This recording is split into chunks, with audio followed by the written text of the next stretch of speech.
پھر اچانک میرے دل میں ایک خوفناک خیال آیا۔ میں نے اپنے آنسو پونچھتے ہوئے اس کو پکارا، لیکن کوئی جواب نہ آیا۔ وہ ساکت ہو چکی تھی۔ نہیں، یہ نہیں ہو سکتا۔ میں نے چیخیں مارنا شروع کر دیں۔ میرے لیے یہ منظر ناقابل برداشت تھا۔ میں نے اسے جھنجھوڑتے ہوئے زور زور سے آوازیں دینا شروع کر دیں کہ کسی صورت اس کی آنکھ کھل جائے۔ ویران ریگستان میں میری آہوزاری کی آوازیں ٹیلوں سے ٹکرا ٹکرا کر بھیانک آواز میں گونج رہی تھیں۔ یا ربا، تو نے میری جان بچا لی اور اس کی جان لے لی۔ ربا، یہ تو بہت خوبصورت دل کی مالک تھی، کاش تو اس کی جگہ میری جان لے لیتا۔ اس کی معصوم خواہشات ادھوری ہی رہ گئیں۔ ابھی تو اس نے پلنگ پیڑی کے بیچ سے گرنے والے شہابیے کو ڈھونڈنا تھا۔ میں اس وقت جس قدر دل گرفتہ تھا اتنا ساری عمر نہ ہوا تھا۔ صدمے کے مارے میں نے گریہ زاری شروع کر دی۔ برف اٹھا اٹھا کر زور زور سے زمین پر مارنا شروع کر دی۔ دوپہر کے وقت سورج پوری آب و تاب کے ساتھ چمک رہا تھا۔ ایسے لگتا تھا کہ جیسے گزشتہ 2 دنوں کی کمی پوری کرنے کی کوشش کر رہا ہے، لیکن ظالم اب بہت دیر ہو چکی تھی۔ اب کوئی فائدہ نہیں تھا۔ اسے اس روشنی اور حرارت کا کوئی فائدہ نہیں تھا۔ میں ایک مجسمے کی مانند اس کا ہاتھ اپنے ہاتھ میں لیے بیٹھا تھا۔ ایسے لگتا تھا کہ وہ ابھی ابھی سوئی ہے۔ ارد گرد کے ٹیلوں سے نکلنے والے حشرات مجھے یاد دلا رہے تھے کہ اب مجھے کیا کرنا ہے۔ ہاں، اب مجھے پتہ چل چکا تھا کہ مجھے کیا کرنا تھا۔ اس کے معصوم چہرے کو دیکھ کر میری بار بار چیخیں نکل جاتی۔ اس وقت میرے بس میں نہیں تھا کہ میں اس کی لاش اٹھا کر لے جا سکوں۔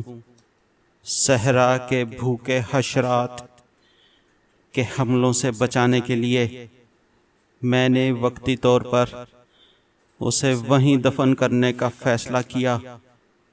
میں نے سوچا کہ وہاں نشانی لگا کر اپنے ساتھیوں کے ہمراہ آؤں گا اور اس کی لاش کو یہاں سے نکال کر لے جاؤں گا۔ اسی رونے دھونے اور کمزوری کی حالت میں نے ایک گڑھا کھودا۔ ابھی 2 ہی دن پہلے وہ ایک مضبوط ارادے کی علامت بن کر صحرا کو فتح کر رہی تھی۔ ایک رات قبل کسی خاموش ستارے کی مانند اپنی گزشتہ زندگی کے حالات بتا رہی تھی، اور اب اس کو بے بسی سے مٹی میں مٹی ہو جانا تھا۔ میں نڈھال ہو چکا تھا۔ میرا ذہن کام نہیں کر رہا تھا۔ کتنی تھکاوٹ اور کتنی بھوک، کچھ یاد نہیں تھا۔ گڑھا کتنا کھد چکا تھا، کچھ معلوم نہیں تھا۔ اچانک میری نظر ایک چمکدار چیز پر پڑی۔ میرا سر چکرا رہا تھا اور آنکھوں کے سامنے تارے آ رہے تھے، لیکن یہ عجیب شے تھی جو وقفے وقفے سے چمک رہی تھی۔ اس کی بہت ہی تیز روشنی تھی۔ چمکتے سورج کی روشنی بھی اس کی روشنی کو مان نہیں کر پا رہی تھی۔ میں نے زور سے سر جھٹکا کہ کہیں یہ کوئی خواب نہ ہو، لیکن اس کا معصوم چہرہ اور برف سے اٹھنے والے بخارات اس بات کی گواہی دے رہے تھے کہ یہ خواب نہیں، حقیقت تھی۔ وہ چیز برابر چمکے جا رہی تھی۔ میں مخمصے میں تھا، لیکن پھر آخر کار میں نے جھک کر اسے بغور دیکھا۔ اس کی جسامت چاول کے دانے جتنی تھی۔ جب اس کی چمک کا وقفہ ہوتا تو اس کی حیت صاف نظر آ جاتی تھی۔ اس کی شکل بیضوی، سطح کھردری اور رنگت سیاہ تھی۔ سمجھ نہیں آ رہی تھی کہ اس میں سے اتنی روشنی کیوں نکل رہی ہے۔ شاید یہ کسی چیز کا پرزہ تھا یا بچوں کے کھیلنے والی لیزر لائٹ تھی، لیکن ہم جیسے پروفیشنل شہابیوں کے متلاشیوں کے سوا یہاں کون ایسی چیز چھوڑ سکتا تھا؟ میں نے ڈرتے ڈرتے ہاتھ بڑھایا، اسے چھو کر دیکھا، لیکن میری توقعات کے برعکس میرا ہاتھ نہیں جلا۔ اس کا درجہ حرارت اتنا ہی تھا جتنا صحرا کی ریت کا۔ وہ چیز بار بار چمکتی تھی، کچھ وزنی تھی۔ ایسا لگتا تھا کہ کوئی دھاتی مادے سے بنی ہوئی چیز ہو۔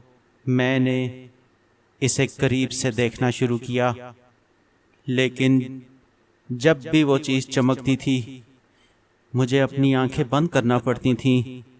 پھر ایک عجیب بات ہوئی، اس مٹیلک چیز نے چمکنا بند کر دیا۔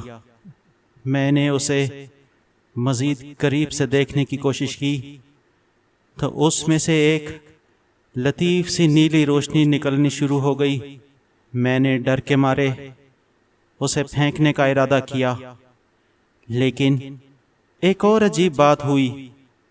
وہ روشنی میری آنکھوں میں کچھ تلاش کر رہی تھی، بلکہ اس روشنی نے مجھے مبہوت کر دیا تھا۔ ایسے لگتا تھا کہ جیسے کوئی نظروں میں نظریں ملا کر گھور رہا ہے۔ مجھ میں سکت نہ تھی کہ اس سے نظریں ہٹا سکوں۔ یہ ہلکی نیلی روشنی آدھے منٹ تک برقرار رہی۔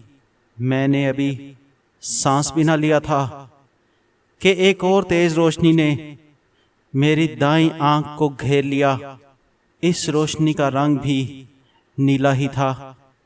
اس روشنی میں جلن نہ تھی، لیکن کوئی ایسی طاقت تھی کہ میں ہلنے کے قابل نہ تھا۔ میں اس مٹیلک شے کو تھامے ہوئے تھا اور اس پراسرار روشنی نے میرے دماغ کو گھیرا ہوا تھا۔ ایسے لگتا تھا کہ میں کسی کی نظروں میں ہوں۔ ہاں، مجھے یہی یاد پڑتا ہے کہ جیسے وہ مجھے دیکھ رہی ہو، مجھے جاننے کی کوشش کر رہی ہو اور مجھے یکدم ہڑپ کرنے کی تیاری کر رہی ہو، جیسے کہ کوئی شکاری اپنے شکار پر حملہ کرنے کی تیاری کر رہا ہوتا ہے۔ شاید اس لیے کہ میں ابھی موت کے منہ سے نکلا تھا، یا شاید اس لیے کہ مجھ پر ضعیفی کا غلبہ تھا۔ اس پراسرار روشنی نے مجھے ہلنے کے قابل نہ چھوڑا تھا۔ میرے دیکھتے ہی دیکھتے وہ صاف شفاف روشنی ثقیل ہوتی گئی اور اس میں بے پناہ ذرات بجلی کی رفتار سے حرکت کرنے لگ گئے۔ ساتھ ہی ساتھ وہ روشنی پھیل رہی تھی۔ اس نے میرے سارے بدن کو گھیرے میں لے لیا۔ خطرے کی بات یہ تھی